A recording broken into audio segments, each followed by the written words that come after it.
महाराष्ट्र में जबरदस्त जीत के बाद महायुति में बाहर से सब कुछ ऑल इज वेल दिख रहा है। जीत का जश्न मनाया जा रहा है, लेकिन अंदर खाने गठबंधन में जबरदस्त गृह युद्ध छिड़ गया है। एकनाथ शिंदे के नेतृत्व वाली शिवसेना खुश होने के बजाय नाराज है।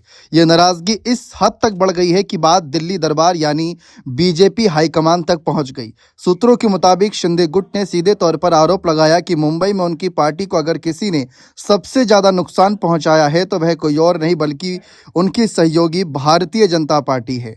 मीडिया रिपोर्ट्स के मुताबिक सूत्रों ने बताया कि एकनाथ शिंदे की शिवसेना ने दिल्ली में भारतीय जनता पार्टी के केंद्रीय नेतृत्व के सामने एक विस्तृत रिपोर्ट यानी शिकायत रखी। इसमें सबसे अहम मुद्दा 29 मुस्लिम बहुल सीटों का है, जिसने शिंदे गुट का खेल खराब कर दिया। शिंदे गुट का आरोप है कि मुंबई की 30 सीटें ऐसी थी जहां मुस्लिम मतदाताओं की संख्या निर्णायक थी। बीजेपी को डर था कि मुस्लिम मतदाता उन्हें वोट नहीं देंगे, इसीलिए बीजेपी ने रणनीतिक तौर पर यह हारने वाली या मुश्किल सीटें शिवसेना शिंदे गुट के माथे मढ़ दी। दूसरा, खुद तो दूर हो गई, यानी बीजेपी ने खुद इन सीटों पर चुनाव लड़ने से इनकार कर दिया, जिसका खामियाजा शिंदे गुट को अपने स्ट्राइक रेट में गिरावट के रूप में भुगतना पड़ा। वहीं दिल्ली पहुंची शिकायत में सिर्फ मुस्लिम सीटों का ही जिक्र नहीं बल्कि भीतरघात के भी गंभीर आरोप लगाए गए। सूत्रों का कहना है कि शिंदे गुट ने अपनी शिकायत में कहा है कि यहां पर साफ तौर पर जिस तरीके से भीतरघात की बातें सामने आई, करीब 15 सीटें ऐसी थी जहां बीजेपी के स्थानीय कार्यकर्ताओं और पदाधिकारियों ने गठबंधन धर्म निभाने के बजाय शिवसेना उम्मीदवारों के खिलाफ काम किया।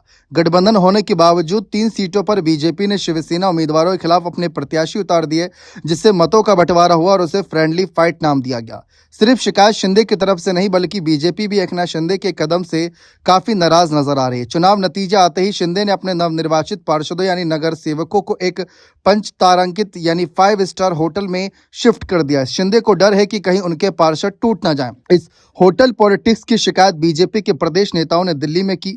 बीजेपी नेताओं का मानना है कि शिंदे ने अपनी क्षमता से ज्यादा सीटों पर चुनाव लड़ा, जिससे महायुति का कुल स्ट्राइक रेट खराब हुआ। बीजेपी सूत्रों का यह भी दावा है कि अगर बीजेपी ज्यादा सीटों पर लड़ी होती तो वह अकेले दम पर 100 का आंकड़ा पार कर लेती। अब जब नतीजे आ चुके हैं तो पार्षदों को होटल में कैद करना गठबंधन के विश्वास पर सवाल उठाने जैसा है। यानी मुंबई फतेह करने के बाद अब मेयर की कुर्सी को लेकर रस्साकसी शुरू हो गई। बीजेपी सबसे बड़ी पार्टी बनकर उभरी है, इसलिए उसका दावा मजबूत है। वहीं शिंदे गुट अपनी कम सीटों के लिए बीजेपी की रणनीति को जिम्मेदार ठहरा रहा है। अब देखना होगा कि दिल्ली हाईकमान इस तू-तू मैं-मैं को कैसे शांत करता है। बने रहें चैनल के साथ। बहुत बहुत शुक्रिया।